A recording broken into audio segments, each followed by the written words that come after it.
درود پڑھنا جو ہے ایمان کی علامت ہے، کیونکہ نبی صلی اللہ علیہ وسلم نے فرمایا تم میں سے کوئی شخص مومن نہیں ہو سکتا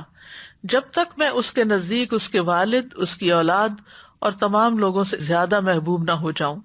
تو گویا جب ہم آپ پر درود بھیجتے ہیں تو وہ ہماری محبت کا اظہار بھی ہوتا ہے،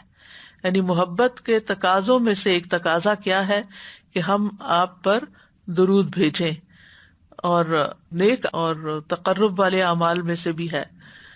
پھر اسی طرح نبی صلی اللہ علیہ وسلم پر درود بھیجنا آپ کی عزت کرنے کی علامات میں سے بھی ہے، یعنی جہاں ہم آپ سے محبت کرتے ہیں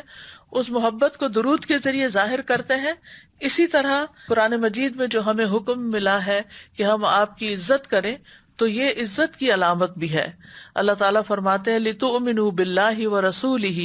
وَتُعَزِّرُوهُ وَتُوَقِّرُوهُ وَتُسَبِّحُوهُ بُكْرَةً وَأَصِيلًا، تاکہ تم اللہ اور اس کے رسول پر ایمان لاؤ، اس کی مدد کرو،